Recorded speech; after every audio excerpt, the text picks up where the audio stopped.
Olá, seja bem-vindo ao episódio 238 de E o Resto é História, com João Miguel Tavares e com Rui Ramos. Os franceses chamavam-lhe a Pérola das Antilhas, devido à sua enorme beleza. E foi nessa grande ilha do Oceano Atlântico que Cristóvão Colombo desembarcou em 1492. Na altura, Colombo batizou a ilha de Hispaniola, mas 200 anos depois, em 1697, a soberania da parte ocidental da ilha foi transferida dos espanhóis para os franceses. Foi assim que essa grande ilha espanhola foi dividida em dois países. De um lado, a República Dominicana, de língua oficial espanhola, e do outro, o Haiti, de língua oficial francesa.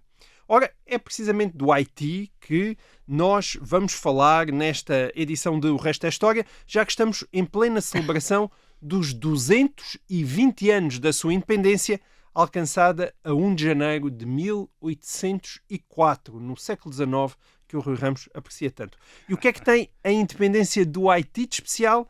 É que o Haiti foi não só o primeiro país da América Latina e do Caribe a tornar-se independente, aliás, ele foi o segundo de todo o continente americano, logo após os Estados Unidos da América, como foi o único país do mundo fundado a partir de uma revolta de escravos.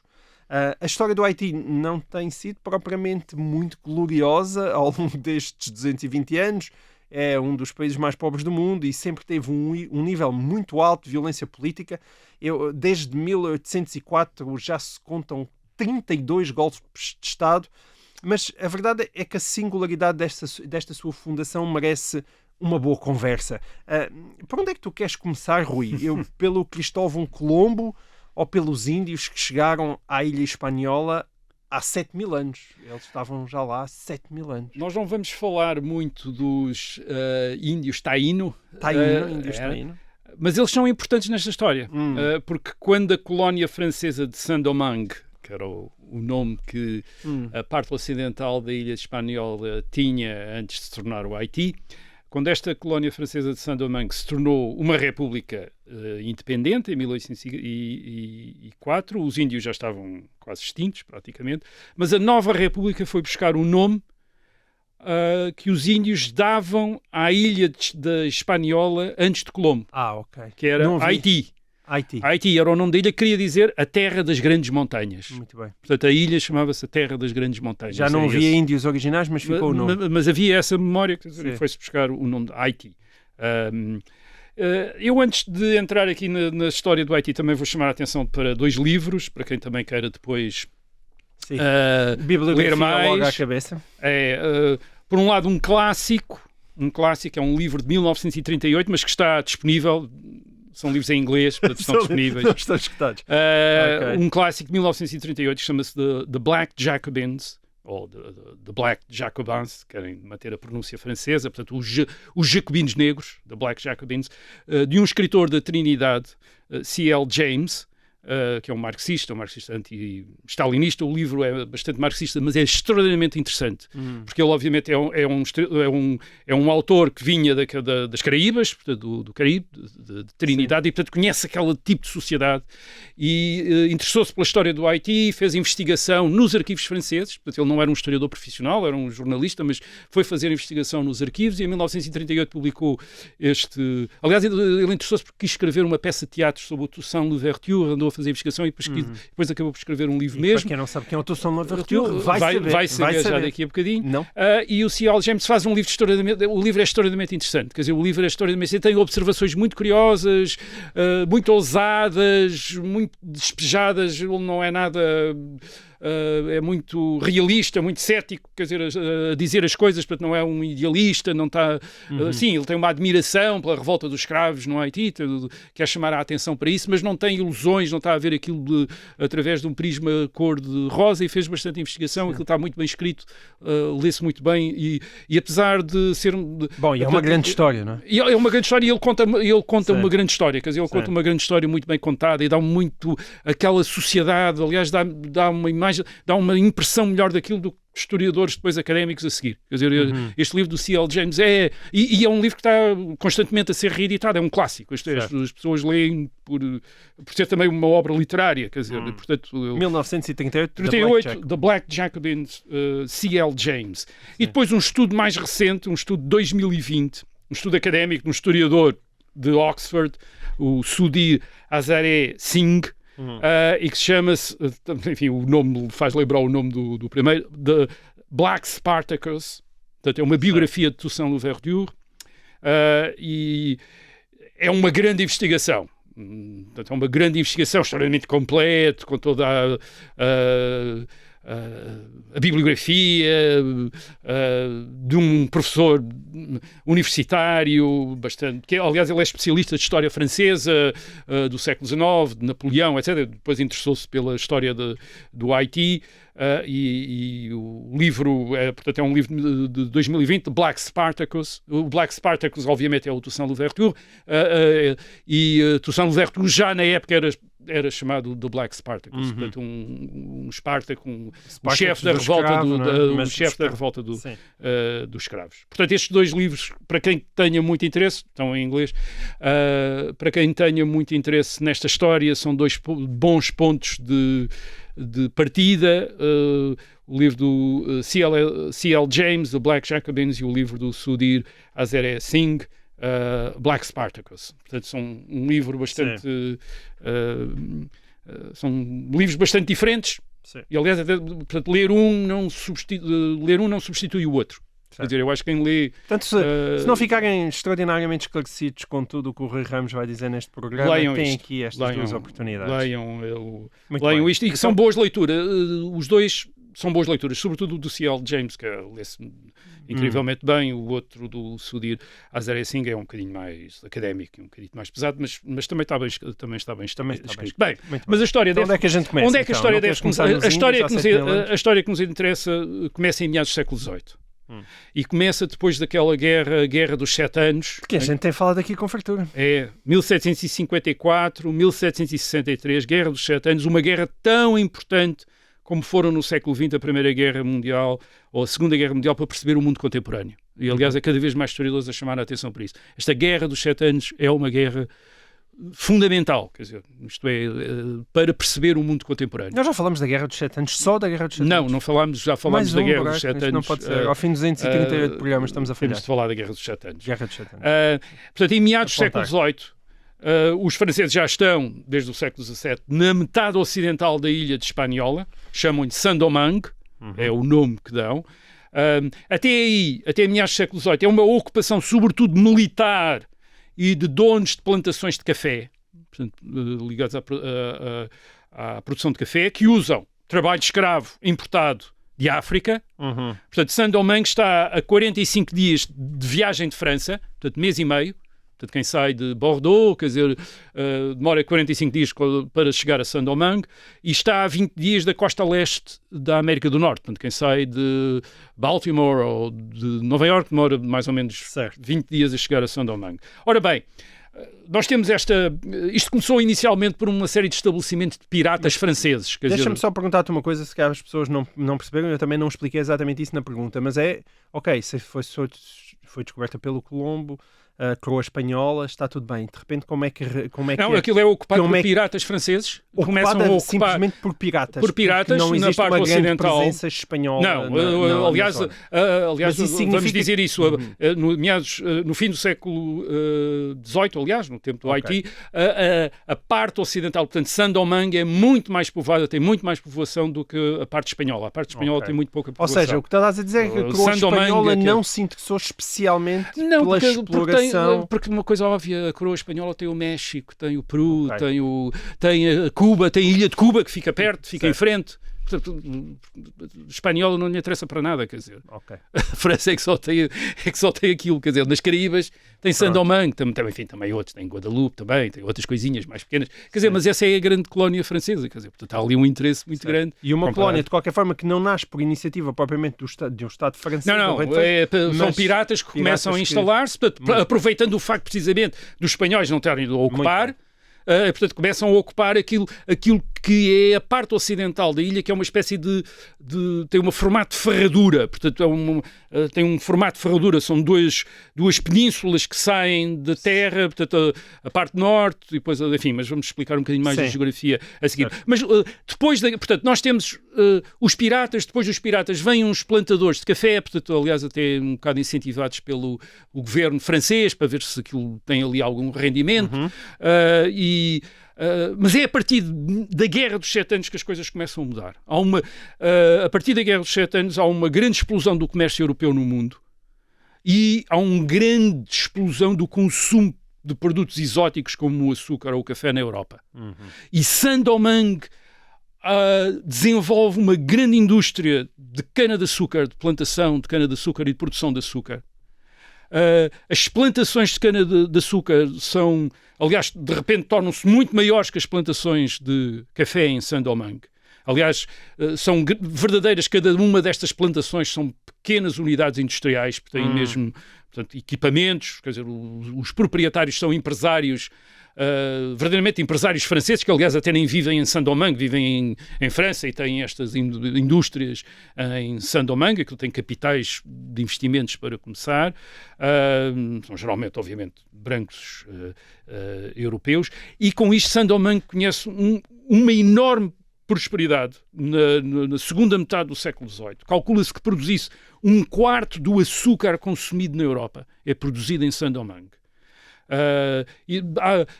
Desenvolvem-se povoações muito importantes como Port-au-Prince, que fica no oeste, quer dizer, mais a sul, ou Le Cap Français, que fica no norte. Le Cap Français tem cerca de 20 mil habitantes em 1789, portanto é uma cidade, até mesmo em termos europeus, importante. Tem teatros.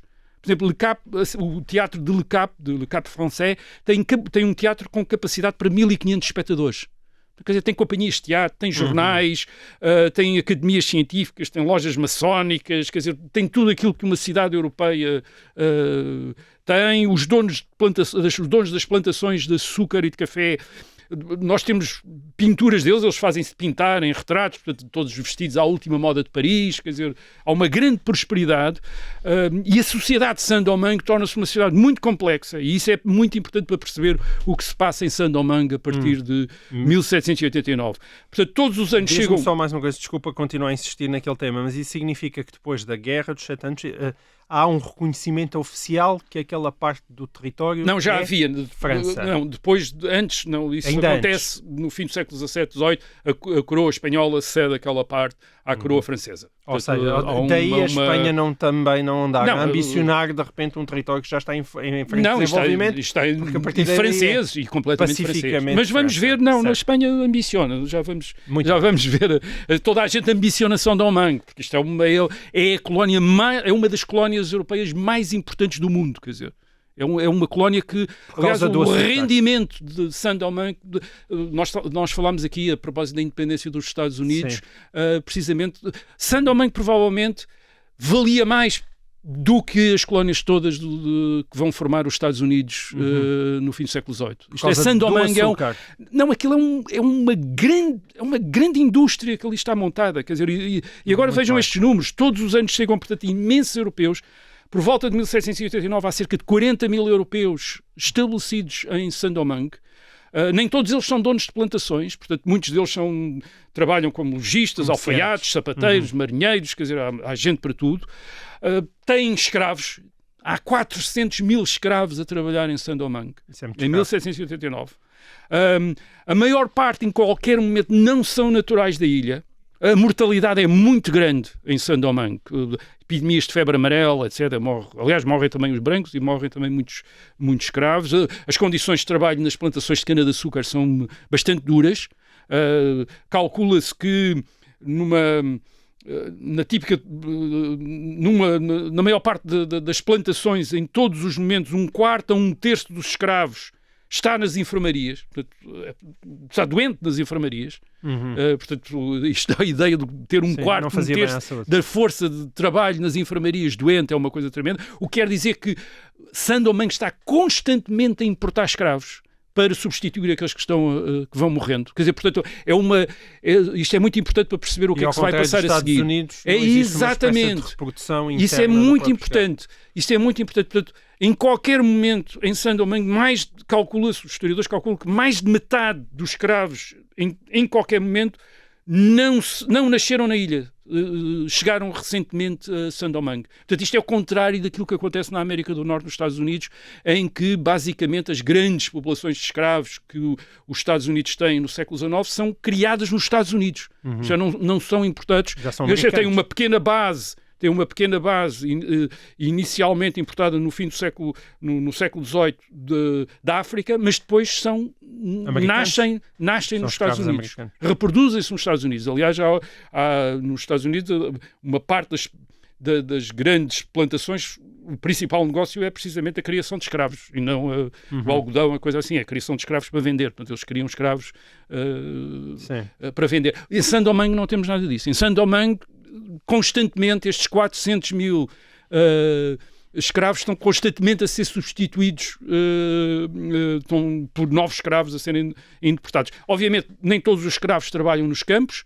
Há escravos que trabalham como criados domésticos, há escravos que são capatazes, há escravos que têm ofícios também. Aliás, muitos escravos têm pequenos lotes de terra, mesmo aqueles que trabalham às vezes no campo têm pequenos lotes de terra para cultivarem por conta própria e, portanto, vendem por conta própria as suas produções, o que lhes dá às vezes para obter rendimentos e muitos compram a sua libertação através destes negócios que podem fazer. Portanto, até dedicarem-se a determinados ofícios. Existia essa possibilidade de comprar sim, comprar, e muitos compram mesmo. Há muitos escravos, há muitos ex-escravos, portanto, há muitos negros livres nesta altura. Aliás, a servidão não separa as raças, porque há brancos que são praticamente como escravos. Porquê? Chamam-lhes os les engagés. Os engagés são franceses pobres que querem ir para a ilha, atraídos pela riqueza da ilha, mas não têm dinheiro para pagar a passagem marítima, que é cara. Então o que é que fazem? Vendem o seu trabalho em troca da passagem. E vendem o seu trabalho por 7 anos, geralmente. Isto é, digam, eu durante 7 anos vou trabalhar para quem me comprar a passagem.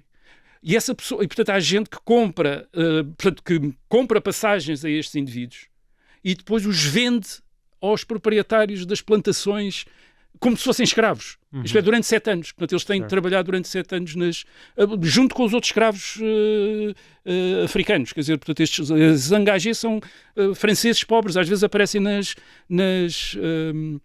gravuras, quer dizer, uma senzala de escravos e depois está lá uns quantos brancos que são também, praticamente, são escravos. É como se fossem escravos. E, aliás, no fim da década de 80, há uma subida do preço dos escravos negros e, portanto, começam a subir o número dos engagés, destes brancos pobres, quer dizer, que trabalham nas plantações.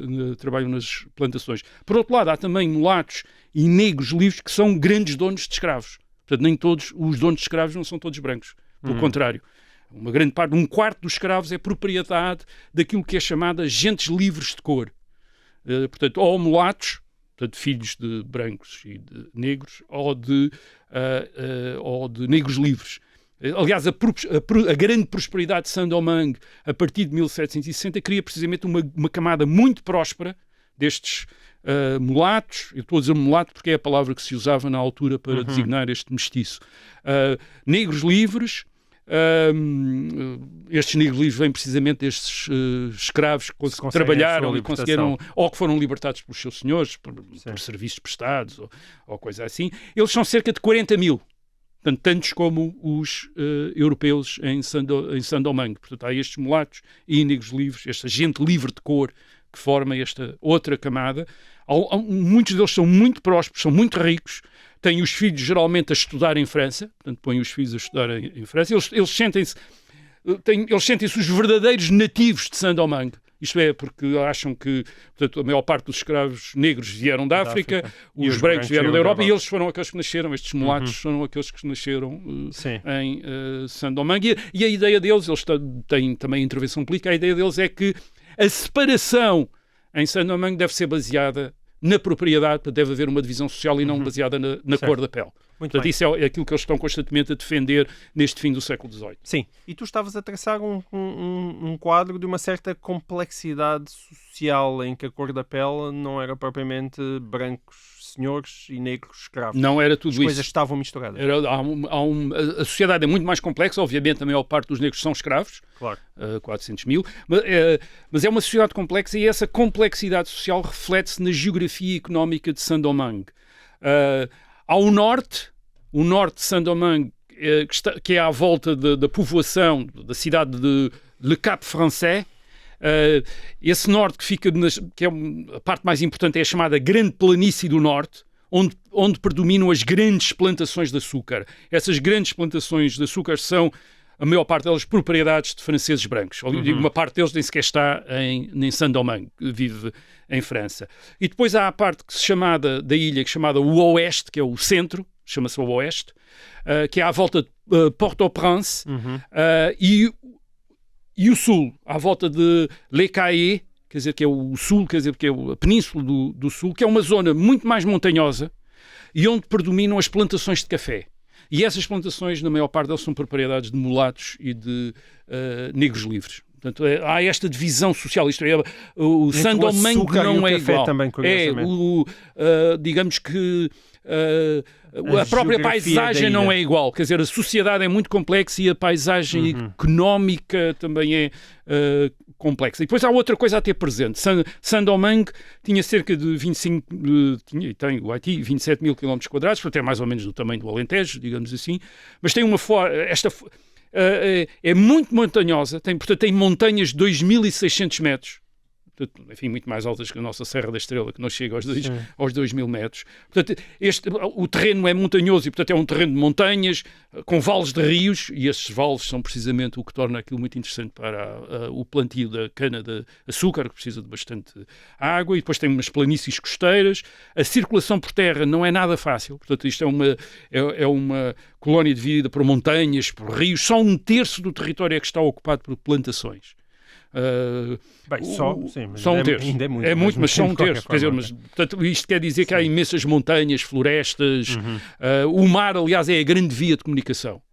Vai-se à volta. Vai-se à volta. E, por exemplo, o sul de Saint-Domingue tem mais relações com a Jamaica, que fica a 14 horas, do que com o norte. Quer dizer, a Jamaica fica mais perto do sul de Saint-Domingue do que o norte de Saint-Domingue. E há, precisamente por esta povoação completa, há muitas populações daquilo que os franceses chamam marrons. Os marrons são escravos fugidos das plantações que vivem nas montanhas, dedicados ou à agricultura ou à caça, ou então organizados em bandos que fazem razias e saqueiam as plantações nas planícies. E que eram difíceis de atingir pelas tropas regulares. Não, é muito difícil lá entrar. É incrivelmente difícil entrar nestas montanhas. Quer dizer, eles geralmente identificam uma povoação de marrons. Quando chegam lá, a população já sabe que eles vêm, que o exército vem e fugiu toda para outro ponto. Quer dizer, estamos a falar de centenas, umas milhares de pessoas por volta de 1750. Isto é importante para as revoltas de escravos. É que isto está associado a uma turbulência, uma insubordinação dos escravos negros. Isto não é uma população passiva.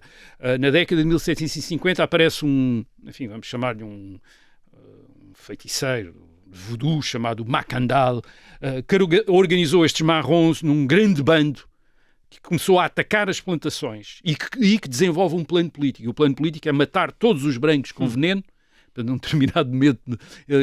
Portanto, os escravos domésticos deviam administrar veneno aos seus senhores nas plantações para matar toda a gente, de maneira que eles tomassem conta da ilha toda. Claro que o Macandal acabou por ser capturado em 1758 e executado. Mas, portanto, temos uma sociedade muito complexa, 40 mil brancos, 40 mil mulatos e negros livres, 400 mil escravos, mais estes marrons lá nas montanhas, e nenhum destes blocos são blocos homogéneos. Portanto, há brancos ricos e há brancos pobres, e alguns deles até quase aparentemente escravos. Há negros que são escravos, há negros livres, donos de escravos, e depois há muitos mulatos, há alguns deles grandes donos de plantações com muitos escravos. Com escravos. E portanto, o que é que deitou fogo a esta casa? Quer dizer, além daquilo haver sempre ali umas fogueiras a arder, quer dizer, umas tensões, como se vê por estes marrons que vivem lá nas montanhas e que não estão nada, enfim, de vez em quando causam lá problemas nas plantações.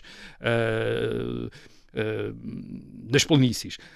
O que é que deitou fogo à casa? Bem, a Revolução Francesa, a revolução que acontece em França em 1789, com o estabelecimento de um governo constitucional, que decreta os direitos, com uma Assembleia, que decreta os direitos do homem e do cidadão, e depois, claro, a agitação política em França, uma enorme agitação, golpes de Estado, revoluções, mudanças de regime. Em 1792 a França torna-se uma república, e tudo isso chega a Saint-Domingue, como é óbvio. Claro. Tudo isso chega a Saint-Domingue e começa a inspirar revoltas locais. E os primeiros a revoltar-se não foram os escravos negros. Os primeiros a revoltar-se são os grandes donos de plantações e os donos de plantações brancos. Revoltar-se do quê? Contra a França. Porque é que o que eles querem fazer, basicamente, é fazer como nos Estados Unidos. Eles querem se tornar independentes. Quer dizer, eles, aliás, chamam-se a si próprios os patriotas. A grande inspiração deles é os Estados Unidos. Alguns deles, aliás, combateram na Guerra de Independência Americana, porque a França apoiou os Estados Unidos e, portanto, vieram muitos voluntários de Saint-Domingue a combater nos Estados Unidos. Aliás, também muitos mulatos, não só brancos e mulatos. E, portanto, quando eles vêm para Saint-Domingue e veem a Revolução em França, eles dizem, bem, aqui está a nossa oportunidade para tornar Saint-Domingue um país independente, connosco a governar, tal como tinham sido os brancos americanos que tinham ficado a governar os Estados Unidos. Portanto, vamos eleger uma Assembleia colonial, aliás, até funciona duas, uma em Cap Français e outra em Saint-Marc. Vamos eleger uma Assembleia e vamos reivindicar o governo de Saint-Domingue. E qual era um dos grandes objetivos deles? Eles queriam, basicamente, ter liberdade de comerciar com as colónias britânicas e com os Estados Unidos. E eram impedidos disso por causa do sistema de exclusivo colonial francês. Quer dizer, eles só podiam comerciar com a França. E eles queriam comerciar, obviamente, com a Jamaica, que ficava ali perto, 14 horas de viagem, e com os Estados Unidos, que ficava a 20 dias de viagem, não ficava a mês e meio, quer dizer, de onde vêm imensos produtos, quer dizer, e portanto têm esta ideia, portanto, estes brancos... Parece uma ideia que faz sentido. O que é que correu mal, então? O que correu mal é que, portanto, eles chamam-se os patriotas, estes revolucionários brancos que querem tomar o governo. É uma espécie de Tea Party local. É um Tea Party local, exatamente, como em 1773. Portanto, em 1789 aparece um Tea Party francês, ou de colonos franceses em Saint-Domingue, que se chamam também patriotas como os revolucionários americanos, e que querem fazer assembleias e tornar-se autónomos ou independentes, governarem-se a si próprios. Certo. Bem, o que acontece é que os representantes das autoridades francesas querem reagir a isto, que é este movimento independentista. E quais são os aliados que eles podem ter? Eles procuram aliados para isso. E procuram aliados naquela parte da população que não está representada pelos brancos patriotas. E o que eles fazem é chamar a atenção dos mulatos e dos negros livres para dizer, estes brancos querem tomar o poder aqui e ficarem a governar e não vos querem dar, porque eles cravam a recusar os direitos de voto aos mulatos e aos negros livres. Portanto, são as autoridades francesas, isto é, os representantes da autoridade francesa, que instigam uma segunda revolta. Portanto, falámos primeiro da revolta dos donos de plantações brancos, e depois também dos brancos pobres que se juntam a eles também.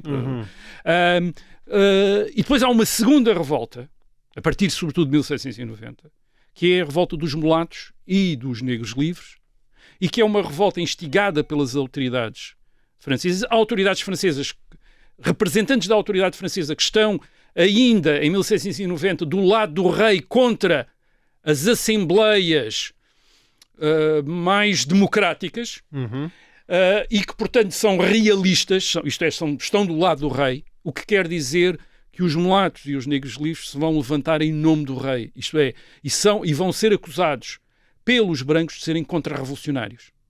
Portanto, temos os brancos progressistas, de esquerda, democratas, etc., e uma revolta de mulatos e negros livres da direita, católica, realista, contra-revolucionária, instigado pelos representantes das autoridades, portanto, que nesta altura ainda são monarquistas, ainda são monárquicos, que instigam isso e que fazem estes mulatos e estes negros livres aparecerem como l'armée du roi, quer dizer, o exército do rei contra os patriotas. Quando tu falas e usas a expressão revolta, significa violência? Significa violência. Eles armam-se, Portanto, armam-se, estabelecem exércitos e começam a entrar em confronto uns com os outros, em confrontos, aliás, de uma violência extraordinária. Nenhum deles fazem prisioneiros. Portanto, eles matam toda a gente uns dos outros. A violência começa logo desde o princípio a ser terrível, quer dizer, a ser tremenda. Bem, agora, é neste ambiente que, a partir de agosto de 1791, começam as primeiras revoltas de escravos. E como é que aparecem as primeiras revoltas de escravos? Por um lado, nós temos os escravos das plantações verem os seus donos, quer brancos, quer mulatos, em guerra entre si, em conflito entre si. E, portanto, eles estão ali, aliás, conflito com enorme violência.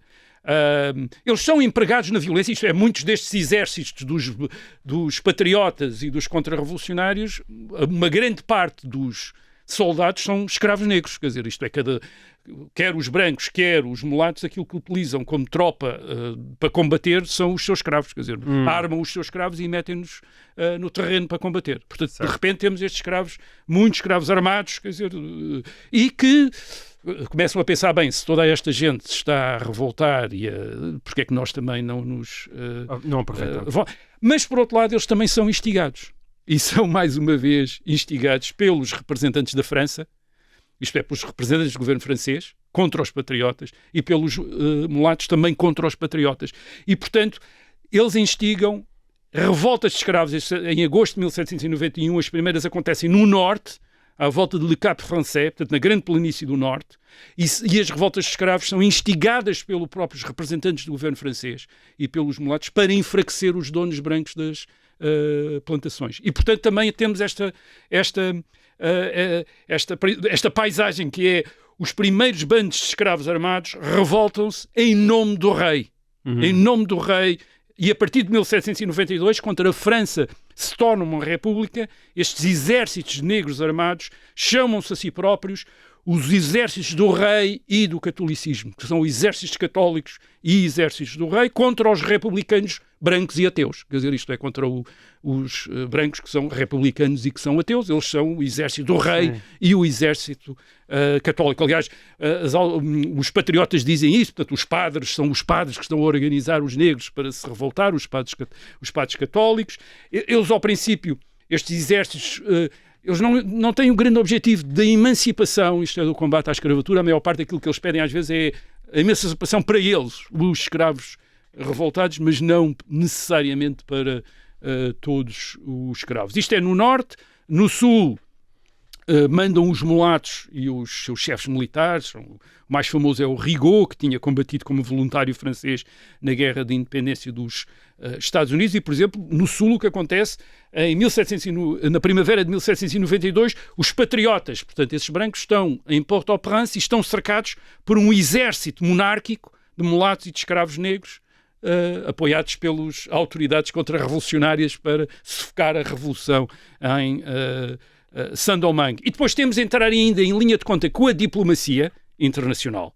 Saint-Domingue tem uma longa fronteira terrestre com a colónia espanhola, muito menos povoada e menos próspera da outra parte oriental da ilha de Hispaniola.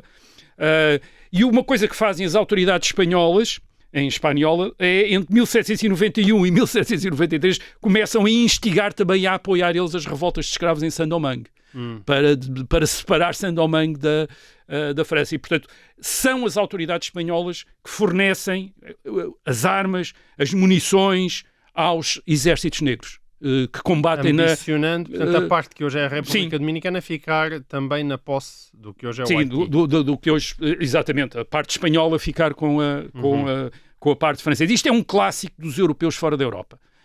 As potências europeias fora da Europa, quando entram em conflito, uma das coisas que eles fazem é sempre prometer a libertação aos escravos da outra parte. Por exemplo, na Guerra de Independência dos Estados Unidos, talvez um dia valha a pena de fazer disso, a Grã-Bretanha, quando já estava muito desesperada, uma coisa que tentou foi dar a entender que ia dar a emancipação aos escravos negros dos colonos americanos, para ver se levantavam os escravos negros contra os independentistas americanos. Portanto, é a mesma coisa que fazem as autoridades espanholas de San Domingo, quer dizer, que é a parte espanhola, que é apoiar estes líderes negros destes grupos armados negros. São eles que os apoiam, prometendo-lhes se nós ficamos com isso, vocês são todos emancipados, ficam todos livres. Mas isso quer dizer que, por exemplo, a partir de 1792, quando deixa de existir a monarquia em França, e o rei Luís XVI depois é executado em 1793, estes exércitos negros passam a sua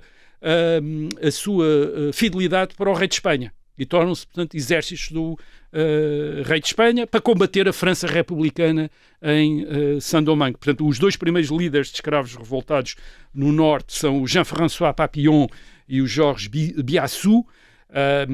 Eles tornam-se, portanto, militares ao serviço do rei de Espanha em Saint-Domingue, e depois emergem outros 3 líderes militares que depois vão ser fundamentais na independência do Haiti, que são Toussaint Louverture e os seus 2 lugares-tenentes. Os mais importantes são Jean-Jacques Dessalines, que era um negro que era escravo de Toussaint Louverture. Toussaint Louverture e Henri Christophe. Eles são bastante diferentes. O Toussaint tinha sido um escravo, mas doméstico, portanto tinha sido um cocheiro, uma espécie de motorista, depois supervisor da plantação, mas em 1789 era um negro livre e ele próprio era dono de várias plantações de café com escravos. Portanto, já o Dessalines e o Henri Christophe ainda eram escravos, mas só o Dessalines é que tinha trabalhado no campo. Agora, no fim, já era supervisor, já era capitães, e o Henri Christophe era um criado de hotel, portanto nunca tinha trabalhado no campo. Mostra a tal diversidade, não é? Sim, como é difícil. Quem contactou com eles, por exemplo, as autoridades espanholas que contactam com eles, com o Toussaint, com o Dessalines e com o Henri Christophe, eles surpreendem-se, quer dizer, pela qualidade de liderança deles. São indivíduos que parecem imediatamente... Eles percebem logo que são inteligentes, são astuciosos. O Toussaint sabia escrever, não escrevia em francês europeu, mas escrevia em crioulo francês de Saint-Domingue, mas escrevia, temos coisas escritas do punho deles, e eles não são propriamente idealistas. Isto é, o C.L. James é que chama muito a atenção para isso. Estes líderes escravos são um jeito muito realista, muito pragmático, sabem o que estão a fazer.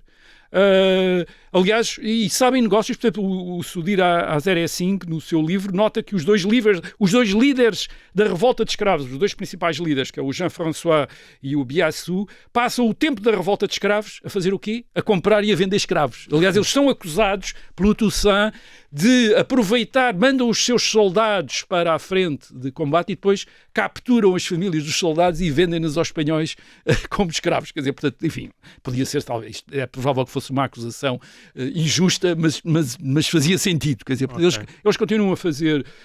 mas tudo isto instigados pela coroa espanhola. Isto é que patrocinava tudo isto, pagava, imagino eu, entregava armas e tudo. O que isto dá a ideia, atenção, isto é muito interessante, e é o C.L. James que chama a atenção para isto, era que os brancos sabiam muito pouco sobre este mundo dos escravos negros. Isto é, sabiam muito pouco sobre eles. E o C.L. James chama a atenção, ele cita lá um viajante que diz isto, que é fundamental para perceber o que está a passar. Os escravos negros, na maior parte dos casos, eram geralmente muito calados e bisonhos diante dos brancos. Isto é, pareciam pouco expressivos. Muito expressivos. Agora, quem tinha o cuidado de ver como é que eles se comportavam quando estavam entre eles, viam que não tinha nada a ver. Eram faladores, contavam histórias, tinham a sua cultura, uma mistura de catolicismo e de práticas religiosas africanas, o voodoo, que deu o voodoo. Portanto, aquilo que está a passar-se em Saint-Domingue, do ponto de vista dos historiadores, não é fácil de seguir, porque nós estamos a falar de uma população que não deixou registros escritos. Nós não sabemos o que é que eles pensavam na maior parte dos casos. E, portanto, temos o olhar dos brancos europeus sobre eles, quer dizer, e eles são verdadeiramente muito mais complexos do que parece, quer dizer, do que parece entre eles, são muito variados. Portanto, como já dissemos aqui, a maior parte deles, mais de metade, em qualquer momento, não nasceram em Saint-Domingue. Portanto, muitos deles vêm da África e muitos deles são guerreiros feitos prisioneiros de guerra em guerras em África. Portanto, são essa gente que é vendida pelas potências negras vencedoras aos comerciantes de escravos europeus que chegam à costa e que compram esses escravos negros. Ou seja, tinham práticas de combate. Não, e muitos deles são aristocratas, são chefes de guerra, são soldados, quer dizer, e que vão para Saint-Domingue e que mantêm a memória disso. Por exemplo, Toussaint Louverture é este escravo que foi cocheiro, que foi supervisor, mas ele tem a ideia que ele era, e mantém na família, a tradição de que ele era descendente de um aristocrata do reino da Alada na costa ocidental da África, isto é, de um grande aristocrata que foram derrotados na guerra e foram feitos prisioneiros e vendidos aos brancos, mas eles têm essa noção, portanto, e os brancos desconhecem isso tudo quase sobre eles, não sabem quem é que eles são, vem aquela gente calada e ali passiva, etc., mas eles têm um mundo, têm um imaginário e têm ideias próprias e têm também inteligência e diplomacia e capacidade militar, que é isso que se vai revelar nesta revolta de escravos. Muito bem. Quem quiser saber como é que esta história acaba vai ter que ser em podcast. Nós chegamos ao final do nosso tempo em FM, para quem nos ouve em direto. Até para a semana. A seguir a agosto de 1791 e começo das revoltas de escravos, é que estes líderes destes escravos, como agora vamos concentrar-nos em Toussaint, Dessalines e Christophe, eles mostram uma enorme habilidade e versatilidade política. Portanto, eles estão ao lado do rei de Espanha como um exército monárquico. Aliás, o título do Toussaint em 1793 é General do Exército de Sua Majestade Católica. É o título dele. Toussaint Louverture, General do Exército de Sua Majestade Católica. Agora, em agosto de 1793, os delegados, agora já da República Francesa, percebem que para tomar conta de Saint-Domingue não podem basear-se na aliança com os donos das plantações brancos e com os brancos. Isto é, perante aqueles exércitos negros que estão lá a combater, eles têm de atrair estes exércitos negros e também os exércitos mulatos. E aquilo que fazem é até localmente, portanto há revelia às vezes das autoridades em Paris, darem um passo em frente para os atrair. E é isso que acontece em agosto de 1793, quando estes delegados da República Francesa declaram a abolição da escravatura em Saint-Domingue. Isto é, portanto, um bocadinho à revelia daquilo que o governo francês queria. Quer dizer, eles percebem, mas nós, para tomarmos conta disto, temos de ter estes exércitos escravos, estes exércitos negros revoltados, aliás, do nosso lado, e, portanto, vamos lhe dizer que a escravatura acabou. É isso que eles fazem em 1793. Aliás, os mulatos ficam furiosos com a abolição da escravatura, porque eles são grandes donos de escravos e, portanto, vão perder a propriedade que tinham. E os brancos já tinham saído. Depois, mesmo o governo francês em Paris, em fevereiro de 1794, percebe que essa é a única maneira de manter Saint-Domingue. Portanto, eles próprios também, aliás, e também por questões ideológicas, há uma discussão nas assembleias francesas, então, mas como é que é isto? A Declaração Universal dos Direitos do Homem e do Cidadão, e depois não se aplica a uma parte da população por causa da cor da pele, isto não faz sentido, quer dizer, como é que se defende uma coisa destas? Quer dizer, não se defende, e portanto mas claro, há grandes interesses dos donos das plantações em Paris a dizer, mas nós vamos perder imenso dinheiro se nos tiram os nossos escravos, etc. Portanto, como é que vamos indemnizar esta gente? Nós não temos dinheiro para indemnizar esta gente, portanto, vamos manter. Portanto, há uma grande discussão entre 1789 e 1794, até que em 1794 se chega à conclusão, não, isto tem de acabar, portanto, acabou-se a emancipação. Mas com isto, os brancos, imagino que... Sim, muitos deles já tinham mais de 10 mil, por exemplo, tinham passado para Jamaica, para Cuba e para os Estados Unidos, quer dizer, perante aquele ambiente. Agora, a emancipação, portanto, o decreto de emancipação pelas autoridades republicanas francesas em Saint-Domingue e depois em França, propriamente dito, fazem com que o Toussaint Louverture está a ascender cada vez mais como é o principal líder militar. O Toussaint decide passar para o lado dos franceses em maio de 1794, com o seu exército de 4 mil homens armados, portanto, abandona o serviço de Espanha e passa para o lado dos republicanos franceses, portanto, torna-se um general da República Francesa. Ele vai por isso, por causa da abolição, mas também por uma outra coisa. É que os espanhóis não estão a favorecer a ele, estão a favorecer o Biassou e o Jean-François. E ele ressente isso imenso, quer-se promover, e portanto que os espanhóis percebem que os espanhóis vão continuar a favorecer os outros dois generais negros livres, que são o Biassou e o Jean-François, e portanto ele passa para o lado dos franceses. Os franceses, obviamente, estão em conversas com ele, dizem, não, nós vamos torná-lo imediatamente general, comandante, etc. E portanto Toussaint passa a combater ao lado dos franceses contra os espanhóis, e depois, a partir de setembro de 1794, não apenas contra os espanhóis, mas também contra uma expedição britânica que tinha vindo da Jamaica para tentar conquistar Saint-Domingue para a Grã-Bretanha. Portanto, o governo britânico percebe que há ali uma possibilidade de conquistar Saint-Domingue e diz às tropas coloniais da Jamaica para tentarem entrar em Saint-Domingue, aliás, com o apoio dos exilados brancos que estão na Jamaica e que querem recuperar as suas propriedades e, claro, restaura a escravatura, o que faz com que Toussaint, a partir de 1794, ele combate em nome da República Francesa e combate também em nome da liberdade dos negros, que diz os britânicos querem restaurar a escravatura em Saint-Domingue. E, portanto, os republicanos franceses, os delegados da República Francesa em Saint-Domingue, a pouco e pouco, eles têm generais também, mas percebem que ou eles acompanham Toussaint Louverture ou não têm gente para combater. Isto é, cada vez mais é Toussaint Louverture. E em 1797 dão um outro passo, que é reconhecer Toussaint como general em chefe do exército da República Francesa em Saint-Domingue. Portanto, um ex-escravo negro, de repente, é o general comandante em chefe do exército da República Francesa em Saint-Domingue. E, aliás, ele, como general comandante em chefe da República Francesa, tem, portanto, generais subordinados a ele, generais franceses subordinados a ele. E tem uma série de... brancos? Brancos, exato, brancos. Quer dizer, e de oficiais brancos, coronéis, etc., que são do Estado-Maior do general Toussaint Louverture, comandante em chefe do exército da República Francesa em Saint-Domingue. Eles tratam-no, as autoridades francesas começam a tratar como uma grande figura. Ele, de facto, os filhos dele são enviados para estudar em França, nas escolas para oficiais em França, portanto, os filhos de Toussaint. Aliás, é uma maneira também do governo da República Francesa controlar o Toussaint, fica com os filhos como reféns, portanto, para o caso de Toussaint ter algumas ideias. Aliás, o grupo que rodeia Toussaint Louverture, há um estudo sobre isso, este grupo de brancos, quer dizer, de oficiais franceses brancos, são quase todos lojas maçónicas, quer dizer, e portanto estão à volta de Toussaint em Le Cap Français, que é a base deles. Mas isso também implica que ele tivesse digamos assim, um carisma. Não, é um carisma, ele é de facto uma figura fascinante. Aliás, os relatos sobre ele começa a tornar-se uma figura da imprensa francesa, da imprensa inglesa, quer dizer, a chamar a atenção, isto é, de repente, que há um exército colonial europeu que é comandado por um ex-escravo, quer dizer, o Toussaint Louverture, quer dizer, alguém que tinha começado como um escravo numa plantação. A política ele é fascinante, portanto, ele garante a liberdade de todos os escravos, mas ele está preocupado com a viabilidade económica de Saint-Domingue. Ele percebe que Saint-Domingue depende do açúcar e do café e, portanto, depende das plantações.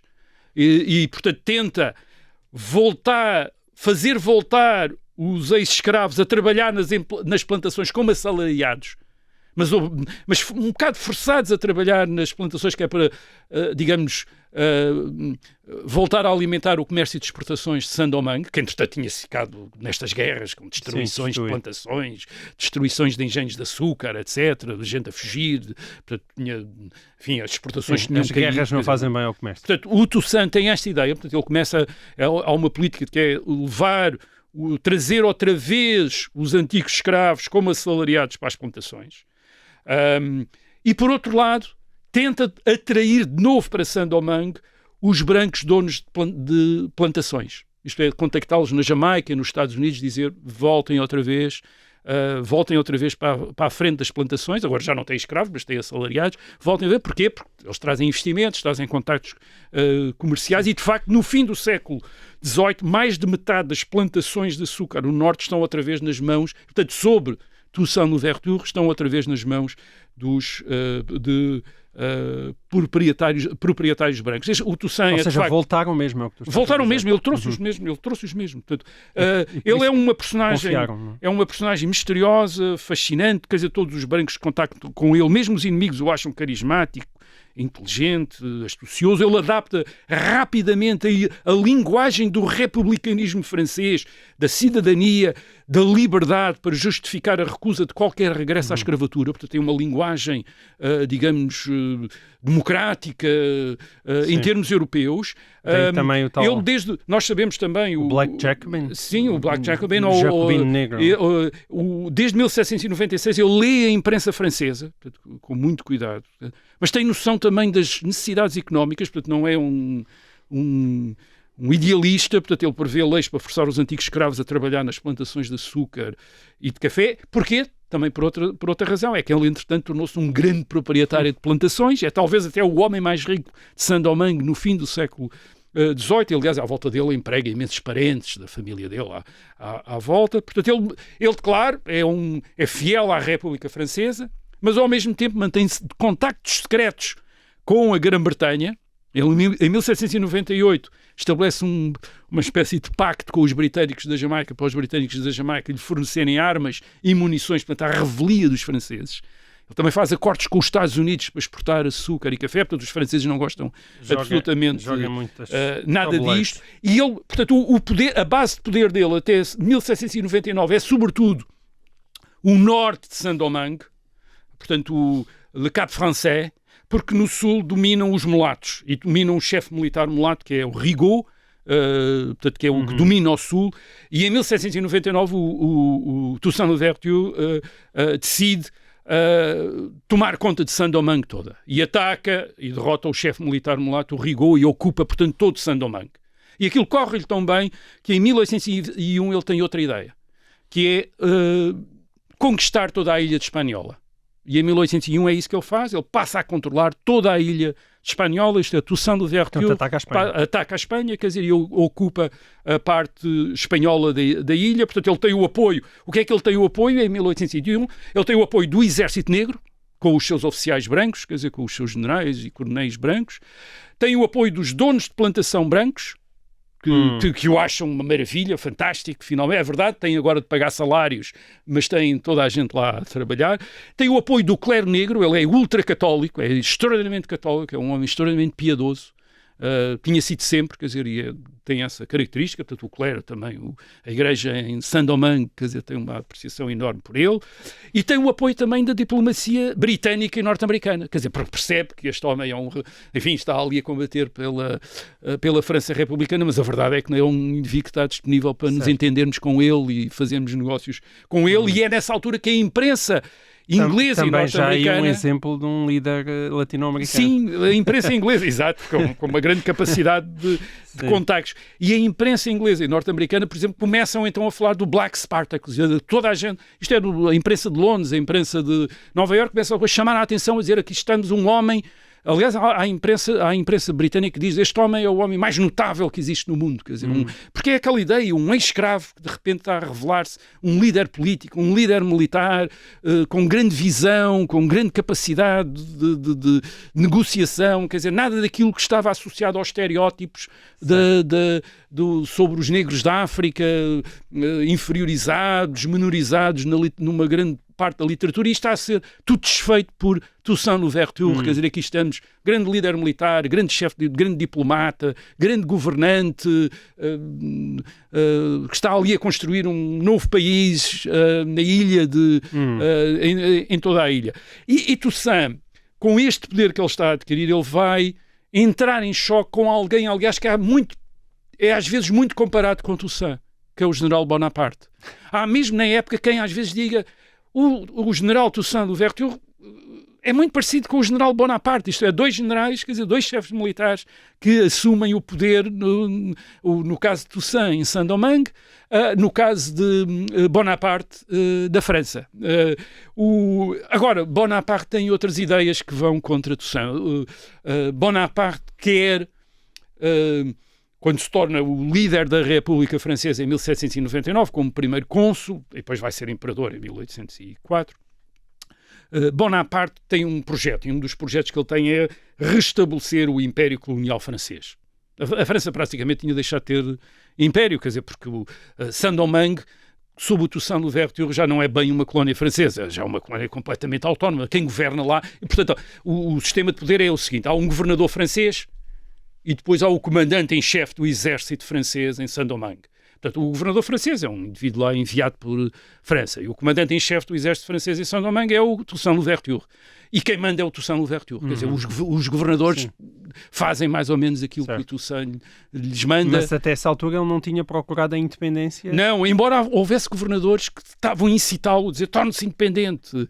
Enfim, zangados também eles com Paris, às vezes chegavam e diziam torne-se independente, nós estamos aqui para apoiá-lo, quer dizer, declara a independência de Saint-Domingue, nós estamos aqui. Bem, Bonaparte tem a suspeita de Toussaint Louverture. Portanto, Bonaparte sabe isto. Sabe que um dia destes ele vai se tornar independente. Quer dizer, isto, mais tarde ou mais cedo. Tem a suspeita em relação, ele teme também os brancos que rodeiam Toussaint Louverture. Estes oficiais brancos. Muitos deles não são republicanos, são monárquicos, são contra-revolucionários, que ali estão ligados a Toussaint Louverture. Quer dizer, enfim, porque ele os trata bem, porque em tempos ele também foi o chefe dos exércitos do rei, portanto agora está do lado da República, mas um dia também pode voltar. E depois, claro, Toussaint está a tornar Saint-Domingue, a fomentar as relações de Saint-Domingue com a Inglaterra e com a França. E, portanto, embora Toussaint tente estabelecer boas relações com Bonaparte, ele escreve várias vezes a Napoleão Bonaparte a dizer, não, eu estou extremamente interessado, etc. A verdade é que ele começa a tomar iniciativas que revelam cada vez mais que ele não está disposto a seguir as orientações de Paris. E uma delas é em 1801, quando Toussaint dá a Saint-Domingue uma Constituição. Isto é, uma Constituição escrita. Em nome de... Mas ainda não a independência. Não a independência, mas uma Constituição à revelia do governo francês. Isto é uma Constituição para Saint-Domingue. E depois ele manda imprimir e manda a Napoleão a dizer, aqui está. Quer dizer, claro que Napoleão diz, temos de acabar com isto. Quer dizer, não podemos ter alguém em Saint-Domingue a dar constituições, a fazer isso. E claro, Napoleão também tem a ideia que estas colónias só interessam como produtoras dos produtos coloniais, como açúcar. E que para isso, provavelmente, para elas produzirem bem, é muito provável que seja necessário restabelecer a escravatura. E ele também está a pensar nisso, Napoleão Bonaparte. Isto é por questões económicas. Meramente, isto é, de estabelecer o sistema de escravatura, porque há uma quantidade de donos de plantações que estão também em França a falar com Bonaparte e dizer não, aquilo não tem remédio enquanto nós restabelecemos a escravatura, etc. E, portanto, há rumores também. E o que é que faz o Napoleão? Napoleão tenta submeter Toussaint, envia em 1801 uma expedição militar de 20 mil homens. Reparem, é um exército francês muito grande para conquistar Saint-Domingue, para submeter Toussaint. Portanto, isto dá a ideia da importância que Napoleão dava a Saint-Domingue. Quer dizer, isto é, envia um exército tão grande como o que enviou, o que iria enviar mais tarde, em 1807, para conquistar Portugal. É um exército tão grande como esse. E de barco, não é? E de barco, chega em janeiro de 1802, enfim, tem grandes custos e tem outros recursos também, porque tem a artilharia naval, etc. O Toussaint, ele quando chega à expedição percebe imediatamente para o conflito, mas ele tenta ainda habilidosamente entrar em negociações, não consegue. Ele resiste, começa a combater. O que acontece é que, mais uma vez aqui temos de ver a complexidade destas relações. O que acontece é um dos seus generais mais importantes, que é o Jean-Jacques Dessalines, acaba por passar-se para o lado francês, isto é, passa do lado de Toussaint. Era branco, era negro? Era negro. Aliás, eu tinha sido um escravo de Toussaint, quer dizer, tinha sido escravo de Toussaint. Exato. Passa para o lado negro. Ele próprio, Dessalines, ele depois diz que não, mas ele provavelmente ajuda os franceses a capturarem Toussaint em junho de 1802. Portanto, há uma espécie de armadilhas que ouviram para negociar e capturam. Ele é levado imediatamente para a França, onde ele vai morrer em 1803, num castelo perto da Suíça. Portanto, ele fica prisioneiro no castelo perto da Suíça, onde ele vai ditar as memórias, escreve as memórias. Bem tratado. Vai ditar relativamente, quer dizer, relativamente. Sim, não estava numa masmorra.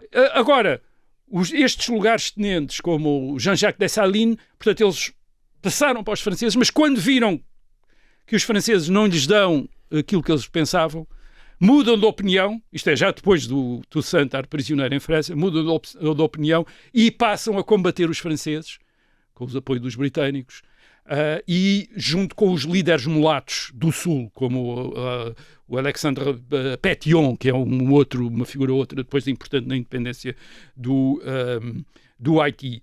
E são eles que conseguem, em 1803, resistir aos franceses e depois, ajudados por uma epidemia de febre amarela que basicamente mata a maior parte do exército francês, portanto os franceses são dizimados pela febre amarela. Em 1803, já dos 20 mil, já só há 7 mil vivos, quer dizer, os outros morreram todos com doenças.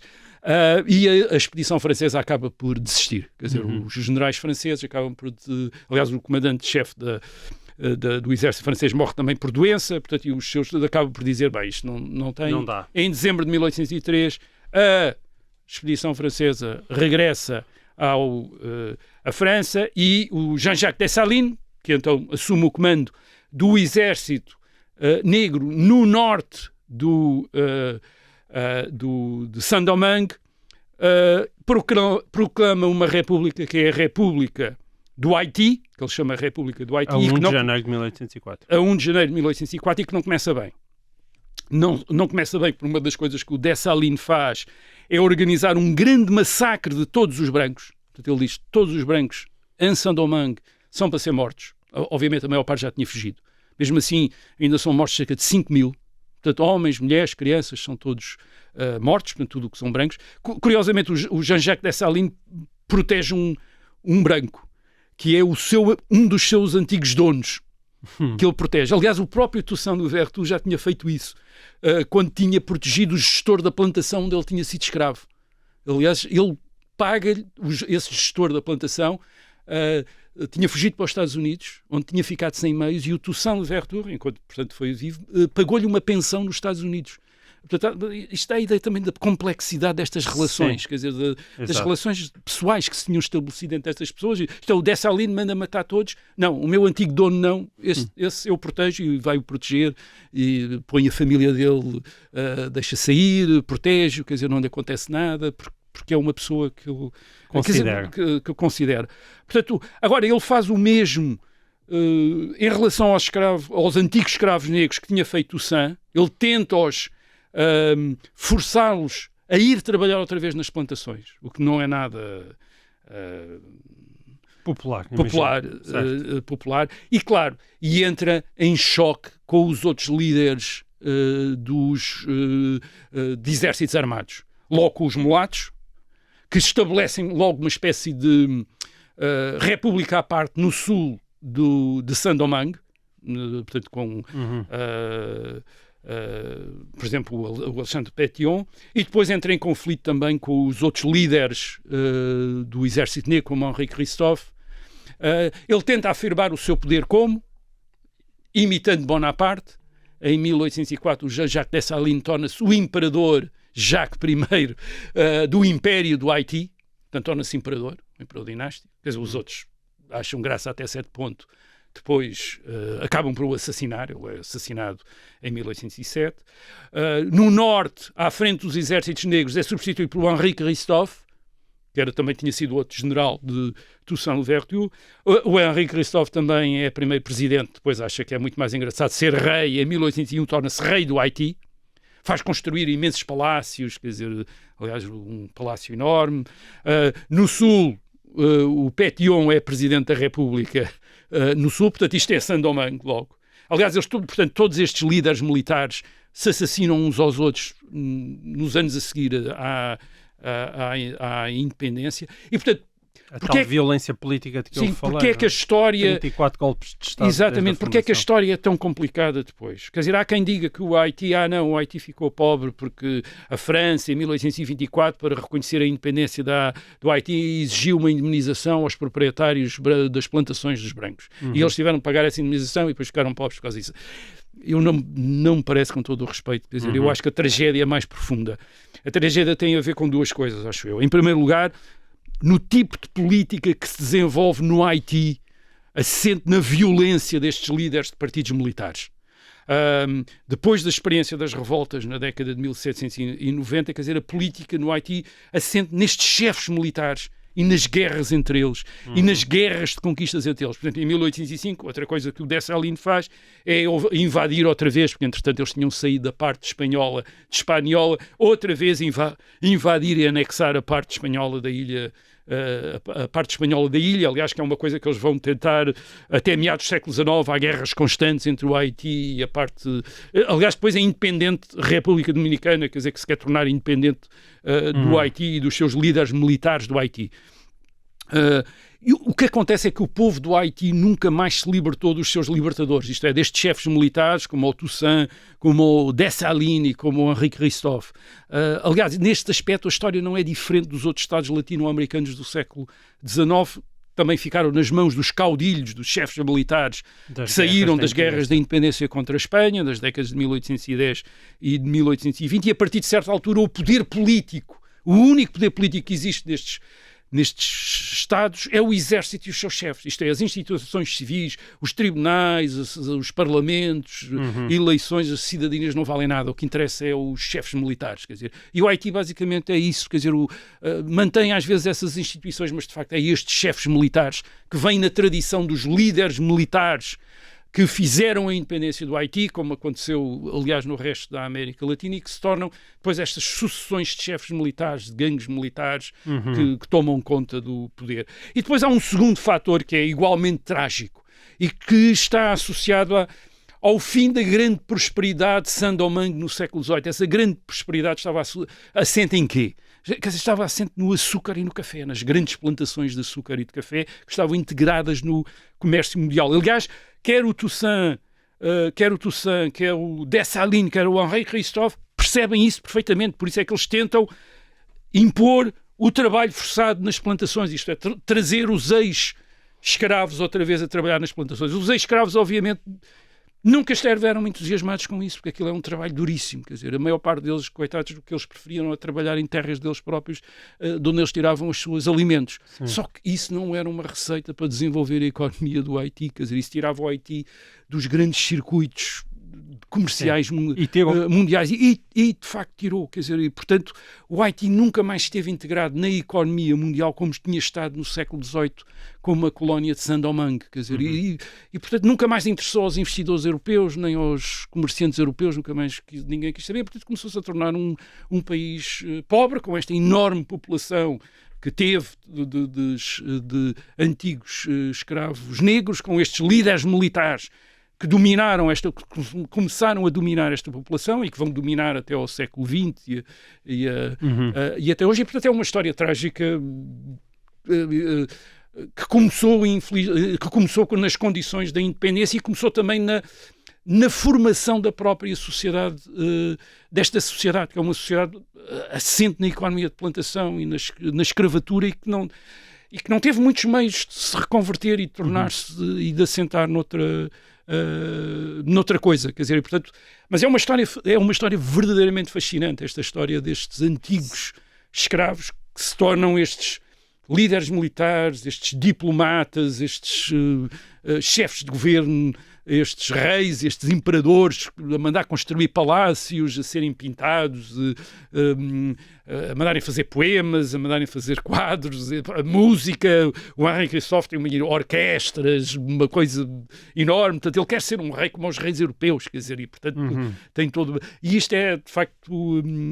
é uma grande história. É uma grande história, uma grande história. Muito bem, é de grande história que este programa é feito. Nós voltamos com mais para a semana. Até lá.